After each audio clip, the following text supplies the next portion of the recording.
Hello everyone, and welcome back to Total War Rome 2. This is the Heir of Carthage, and I'm actually not representing Carthage this time, though I am in this battle. My team is the, kind of what you're going to see is the home team.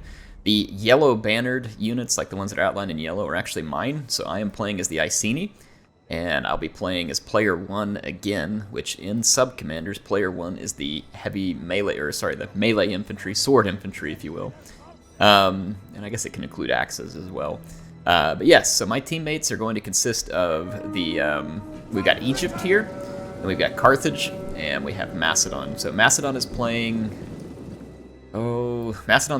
player 4, it looks like, and Egypt is going to be playing player 2, which is our spears and missiles, and then player 3, the cavalry, is Carthage.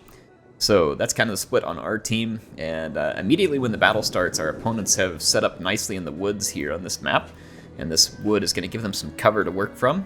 As far as the factions on the other side, we're up against Chimeria as player 3 with the cavalry. This is going to be dangerous. Chimeria is an excellent player 3 faction if chosen properly. They have these mercenary Sarmatian horse, which are heavy melee cav, and they've got these armored horse archers. Noble horse archer general, going to be very tough. Rome is coming in as the melee infantry, and that makes a lot of sense. Rome has some excellent melee units.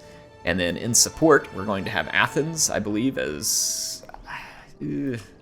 Athens is going to be player 2, and the reason I say that is because player 4 has to be Syracuse in the sense that they also have sword units here, and it's not a general. So Syracuse is coming in as player 4, which player 4, by the way, I think has to have a minimum of 3 missiles, and then outside of that, they can kind of bring whatever they want. And then you have player 2, which is spears and missiles solely. So that's going to be the breakdown. Syracuse does have Archimedes' general ability, which is going to help with range engagements. I believe Athens has a special commander. We'll have to look and see whether they have that commander. I don't remember for sure. We do have Rome here. Again, I don't know if Rome picked up any others, because since they already had one. It's possible, though, that the Roman commander stuff was tweaked. Let's take a look at Chimeria. Chimeria has this focus fire ability on their commander, which is very dangerous. It basically makes a unit slower and takes away armor and missile block chance. So you can basically pick a unit, and if you're able to focus some fire into it, you'll do tremendous damage very quickly. So we get into a bit of a standoff here, and you're going to see this in a lot of these sub-commander battles, and there's a reason for it. That makes a lot more sense whenever you're playing it, and may be harder to follow if you're watching, but maybe not, so I'll take a moment to explain it while it's happening. Now, the standoff you see here at the beginning is kind of multifold. One thing you're doing is you're trying to scout. So, like, for instance, we sent this cavalry unit out here, and we discovered that there was a Sarmatian lancer hidden over here still. So as we were turning our flank, we're discussing strategy, and essentially as we turn to match them, we're basically taking woods of our own to try and match the situation, and you're still scouting the situation. And then what you're going to do is start to do a little bit of skirmishing, which is kind of funny because I believe, from what I've read, a lot of ancient battles were actually kind of this way too. You would be doing a lot of scouting on the battlefield to determine what the enemy had, where they were marching to. And oftentimes you would end up with scouts, like light cavalry, that would get into skirmishes. And that's precisely what's going to take place here. Macedon and Carthage on our side are going to team up together against Chimeria. Chimeria is going to be difficult to deal with. The javelins, if given an opportunity in close quarters, would absolutely mow down the horse archers, but if Chimeria is controlling their force as well, this extra armor and the extra range of the horse archers will make it quite difficult for the skirmish cavalry to do well. Now, Hannibal's using his ability here, which is the outmaneuver. You can see the Numidian cavalry quickly start to gain ground. Look, he turns it around with that focus fire right there, and look how quickly a bunch of those Numidian nobles got dropped with that single shot. And then Carthage, their ability ran out there. It doesn't last forever, so it has to be used tactically, and it was, but it didn't work out in this case. So you're going to see a lot of that skirmishing taking place. Now, in the meantime, Rome and Athens actually start to peel some infantry out here and start to put a face together for this flank like that. They might try and overwhelm us there. And so Macedon's going to respond by sending multiple units out to support. Agrionian axemen, mercenary Thracian warriors, Thurio spears. Agrionian axemen, remember now, are even more of a hybrid unit. They had their numbers increased in this mod from 90 to 120, and their javelins were changed to light javelins, which do a little less damage, I believe, versus large. But they still have quite a few of them. So they're definitely more of a hybrid unit, whereas before they were almost entirely a missile unit. So in any case, that's what's happening so far. We can kind of see, and there's a lot of cat and mouse games going on over here. These Athenian Spears very effectively coming up and warding off the Macedonian Thracian cavalry here. Macedonian Thracian mercenary cavalry here. Oh boy, lots of nationalities getting thrown into a single title. So both sides now kind of see what's happening here. Macedon comes out with enough force to counter what Rome has moved here, but Rome has more reinforcements nearby. And this skirmish over here is going to continue, and it's been a challenging one so far. Cameria is putting up a difficult struggle, and no one has come out with any big, clear, decisive moments here. I would say that if anything, Cameria has probably gotten the slightly better of this, especially with the support of those Spears. But now that will start to get balanced off. You also have Alexander here, who possesses the hammer and anvil. Hammer is pretty self-explanatory in the sense that you'd kind of put it on charging cavalry units and it increases their charge bonus and fatigue or speed. And then anvil basically improves the bracing and defense of a unit, so it kind of allows you to get a unit that's really good at fixing someone, and then the hammer allows you to charge it from behind. So very cool how that plays right into actual Alexandrian history too. And see, this is the kind of stuff I've been talking about for a long time when I say that CA in historical games needs to make them more unique, more fun, stuff like that. This is how you do it. And like I said, it's kind of like Age of Empires. You take a loosely based historical faction, and I say loosely in the sense that not everything has to be hyper-realistic, right? Give them their own flavor. So in this case, Macedon is going to excel at fixing people and then rear charging them, which is what Macedon did in real life. And then, of course, you can also build out special units into there, which Macedon kind of has, in the form of Agrionian Axemen, in the form of Royal Peltist, in the form of, they've got cool support units. So it's like CA did part of the work, but didn't quite finish it. And, it's funny, and I'll talk about this quick. Actually, let me mention this, and then I'll get into what I was going to discuss. The enemy starts to put together a massive push onto our right flank, and the reason they're doing that is because our army is positioned to their left. So essentially they're going to test our reaction and see whether or not we can counter. They've used a special ability from Rome here, from Athens, which is called Marathon. Now this comes from the Athenian commander, and that Marathon gives the enemy the ability to advance very rapidly. And that's exactly what they did. They started pushing, but we saw that the moment it started happening. We did our scouting, we saw that Marathon was enabled, and immediately Macedon and Carthage fall back. Because what the enemy's trying to do here is use their speed to catch and crush one of our flanks before the other one can respond. So now myself and the Egyptian player are moving to put pressure onto the right flank of our opponents while they put pressure on our right flank. So Macedon's going to continue to fall back. Depending on the situation here, they may choose to let one unit stay behind and kind of clog everything up. But right now, they're kind of just firing and retreating, which makes a lot of sense. Hannibal does have the outmaneuver, and it's used again here to give the cavalry great speed, and essentially trying to get an opportunity to get up close to these horse archers and get some shots. So that's precisely what is done. But again, Cameria playing very, very well here. That heavy cavalry comes in and fixes a unit.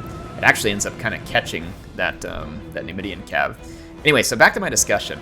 I was about to have a quick discussion. I won't do it for the whole battle, but while this unfolds and you all can see what's happening, there was a tweet that went out yesterday where CA, I guess, had gotten a lot of feedback from people about hating the units not having actual banners in the game, like standard bearers, and hating the way the UI was looking on the battles.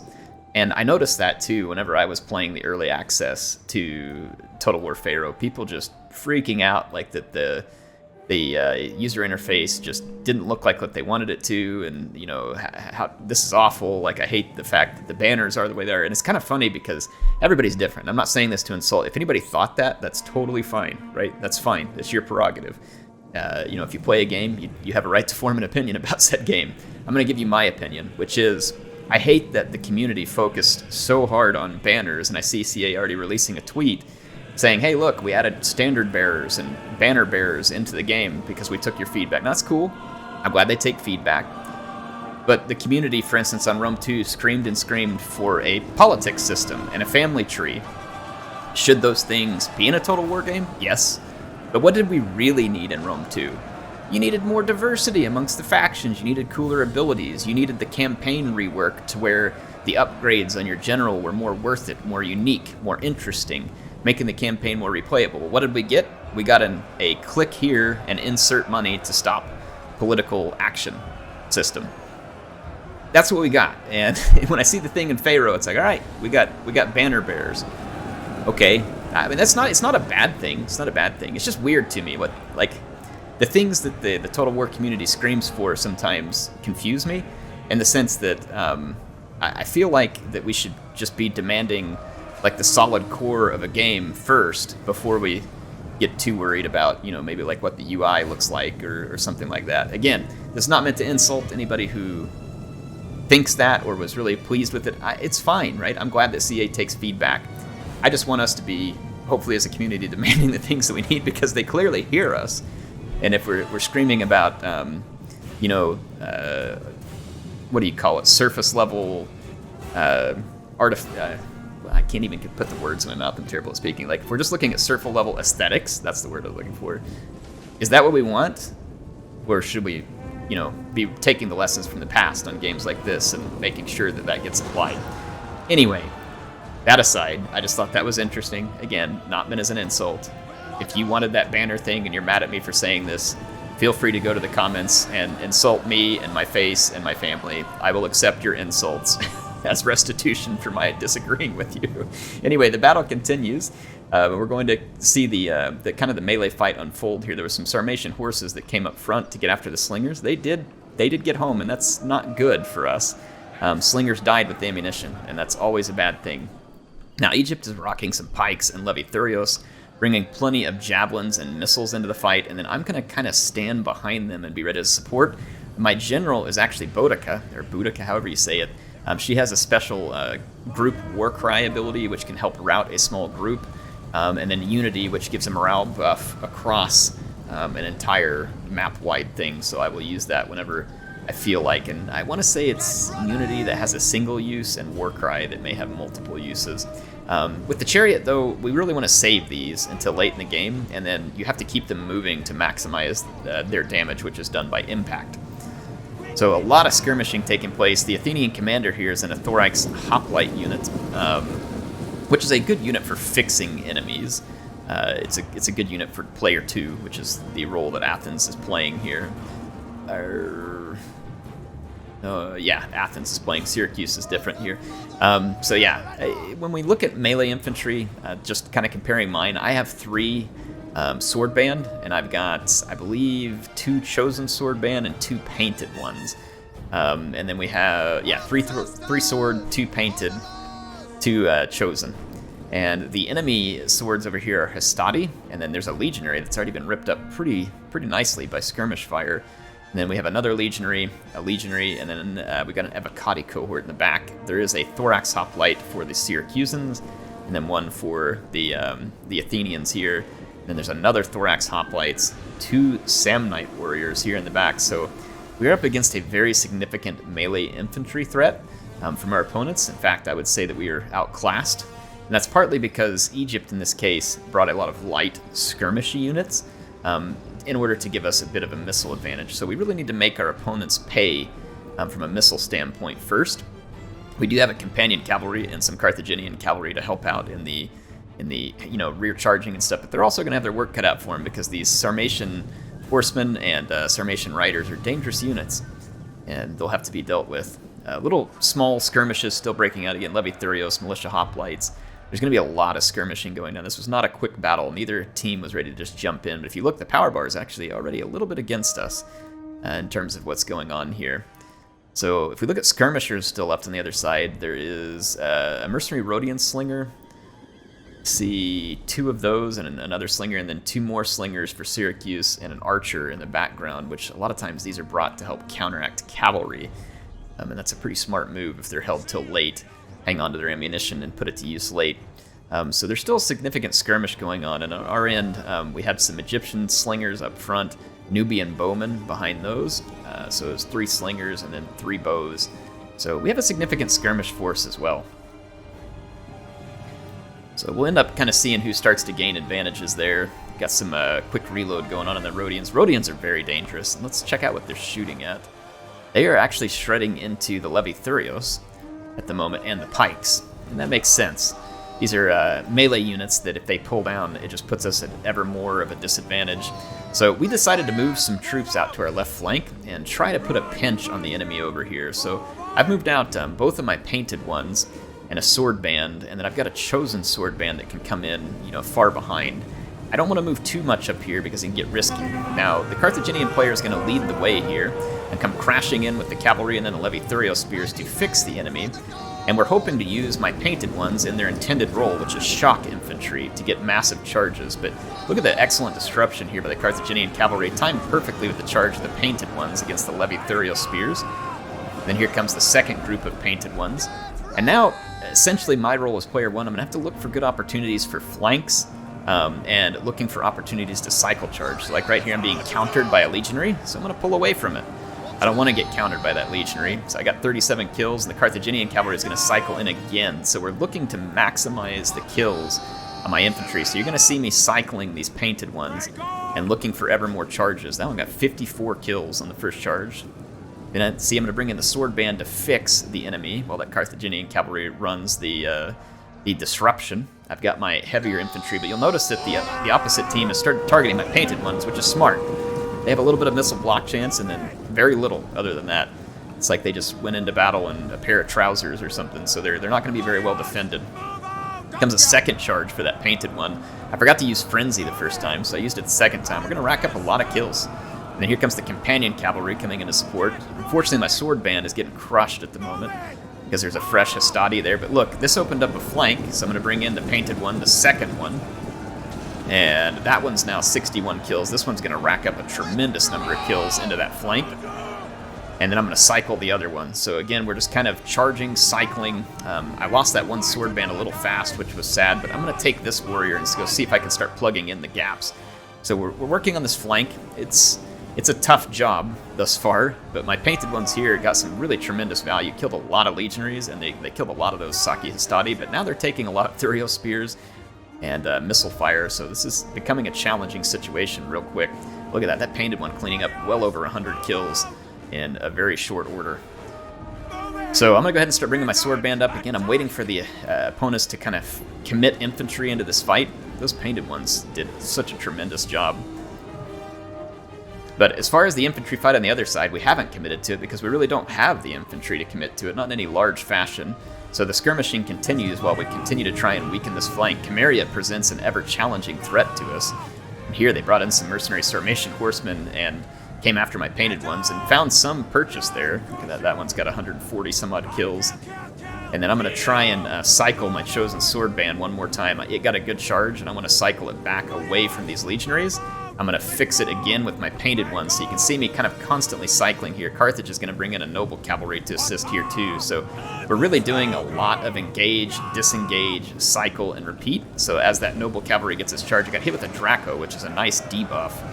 And so we're going to try and pull that unit back through, and again fix the enemy with my sword band coming off another fresh charge. So I'm getting a fair number of kills over here, but there's more enemies than we have. So getting a good number of kills isn't enough. We need a rout. We need a decisive rout. Look at this, Macedon taking their cavalry right through the gap, going to slam into those Rhodians.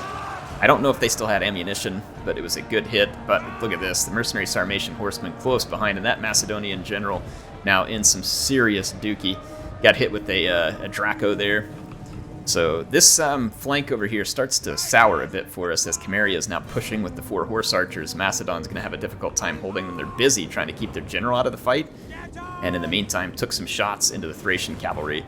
So it's getting very challenging. We're kind of forced to push forward the rest of our melee infantry and go for it here.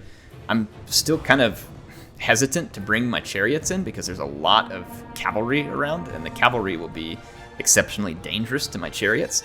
So for anybody wondering why I haven't engaged the chariots yet, I'm concerned about the number of missiles and chariots. So we need to try and lessen those numbers a little.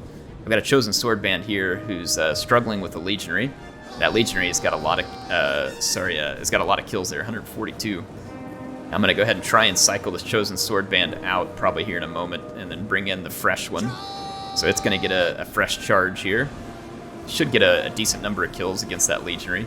Might should have brought it a little better from a flank. I got a Sword Band over here coming in to support the Carrion Axeman for Egypt. And then I've got another Sword Band, 2 Sword Bands over here to come push this flank. But you can see over here, Chimeria is starting to roll around my flank. They hit me hard with that Sarmatian Cavalry and knocked out one of my Sword Bands. Regroup came in to try and help, but it just wasn't enough to save this other unit. Carthage, though, comes in with some nice support, but then Rome's going to layer on support in the Evocati, and then Syracuse is pushing forward as well, and we're running low on units on this front. So it's going to become necessary for me to activate my chariots here shortly, and it's looking like a better opportunity to do so because the numbers of cavalry are falling on the battlefield. So here in a moment, I'm going to bring my chariots to bear, and hopefully it's not too little too late, but it is certainly looking like a challenge here because we're outnumbered. We have certain pockets that are doing okay, like right here, we're going to put down those Hastati. We've still got to deal with an Evocati cohort coming off that other fight. I still have some Chosen Sword Band here, but now they're bogged down against Thuriel Spears in a square. They're taking fire. There's Samnites just waiting. There's still cavalry cycle charging. So, yeah, it's becoming a challenge. My chariots are getting ready to move into action. When I do send them into action, I've activated the Flaming Javelin because I'm looking to decrease morale. And of course, that could hit my own men and decrease their morale too.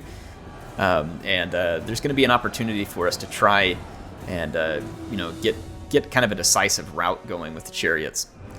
There was a debuff there that came in. That's a Gaze of Osiris there from Egypt, which is going to add fatigue and drop missile accuracy, so special ability for them.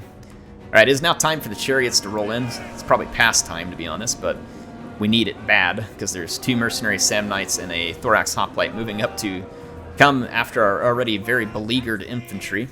So I see my opening over here on the right-hand flank, and my teammates are supporting by trying to keep the cavalry busy and continually harassing back here. So the chariots, the key with them, I've spaghetti lined them, and I was given a tip when using them about how to move them, to keep them moving, and you really should keep these chariots thin and moving non-stop. So you're going to see me kind of come sliding in, and I'm just going to I'll actually push play, and you can kind of see where I'm giving them orders in the background, and this is going to allow me to keep the chariots moving, and basically I'm just getting impact damage with them.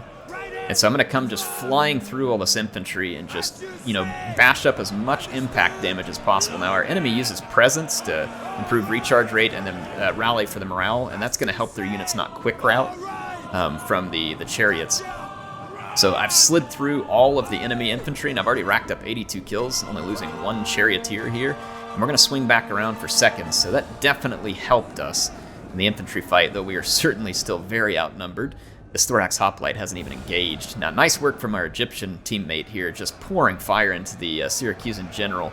It's well done. Hammer and Anvil was used here to help my units brace and hold longer. We've got another regroup dropping there, and I'm going to just keep pulling my chariots in here and continue to try and do damage.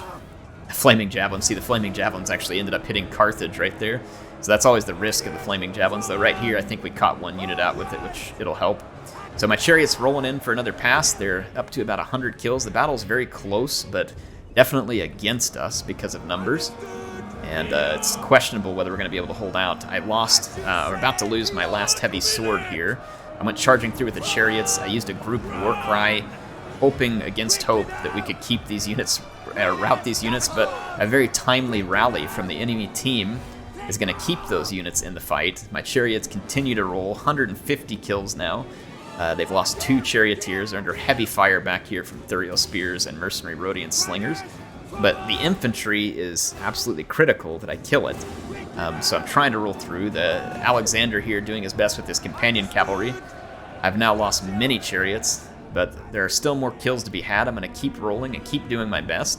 We do have some Nubian bows still firing in the background, trying to do damage. But again, you can see the power bar ever souring against us.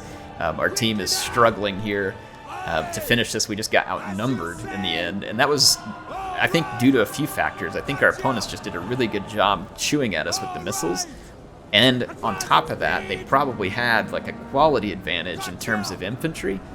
And we weren't able to overcome it because we lost infantry early, and they had that quality advantage. And my chariots did a pretty phenomenal job here. They've got 236 kills, and they're not about to stop yet. I mean, only from the routing. They're doing a tremendous job here, which makes me think that I probably activated these guys a little too late. I probably should have brought them in a little sooner for my team. Maybe the diversion that they cause could have bought us enough time. Now, of course, I would have still had to make sure that the enemy cavalry was occupied. Look at this, I'm still going to rack up about 300 kills with the chariots, so a tremendous job by my chariot general there. An excellent job by the enemy team here. So, well played. Both battles were tough. Both were extremely bloody, and both were pretty close.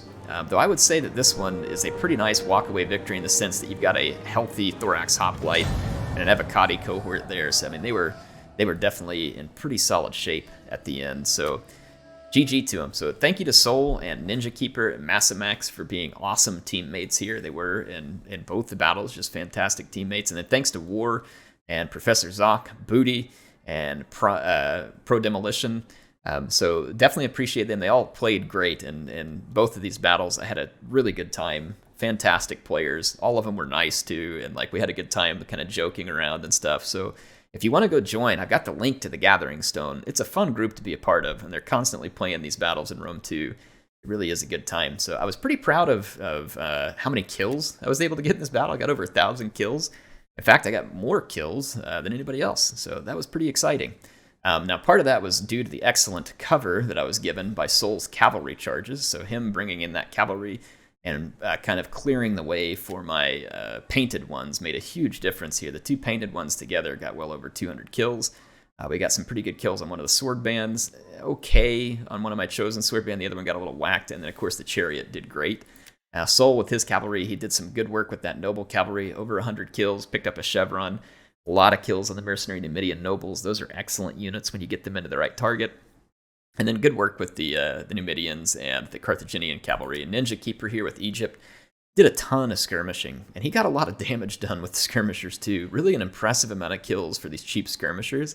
It doesn't look like some huge number. 117 kills and a carrying axeman too. That is excellent work. That is not a particularly powerful melee unit. It does have a lot of javelins. So I think that was overall good work by Ninja Keeper. And then Massamax with the cool support army here. As player 4, it's really good that we had these Thracian cavalry. We needed them for help against Chimeria's dangerous horse archers here, and he did a good job helping us. And then you saw that companion cavalry working its way around the battlefield, charging critical targets, the Agrionian Axemen and Thurios and stuff. Good support units, so appreciate the help from Massamax. And then War on the other side here with his Chimerian troops did a very good job of playing the cavalry player, kept us under constant threat with the horse archers, and then some nice moves with those Sarmatian mercenaries. And Professor Zoc here with Athens, cool support army with Marathon. They darn near caught us with that Marathon ability, so that was a cool move by Professor Zoc, popping Marathon like he did. All those Roman troops and Athenians came screaming out of the woods and darn near caught our right flank and destroyed it. So that was a really cool play. And then Booty here bringing in the Romans. The Romans are a great faction for melee infantry. They don't love the charges, but if they get good support from their cavalry, and you can see here what these units can do when they get into the right grind out fights. Like that 196 kills, 116, 121, 129. That's just a Saki Astati. 106, 192 on the Avocati, and it was barely touched. So a lot of people always saying Rome's underpowered. No, they just have to get into the right engagement, like any other faction. When they get into the right engagement, they're very good at it. So their cost effectiveness makes them very dangerous, I would say, in these battles here. We got Pro Demolition, bringing in a nice support role as player 4 with Syracuse. I think the addition of these mercenary Samnite warriors was incredibly dangerous here. That on top of the Thorax Hoplite, because we were already in kind of a tough position infantry-wise, and this just kind of really sealed it, I feel like. So, well done, and like I said, appreciate all players. Hopefully I can play with them again soon, and I hope you all enjoyed this. HeirofCarthage signing out for now.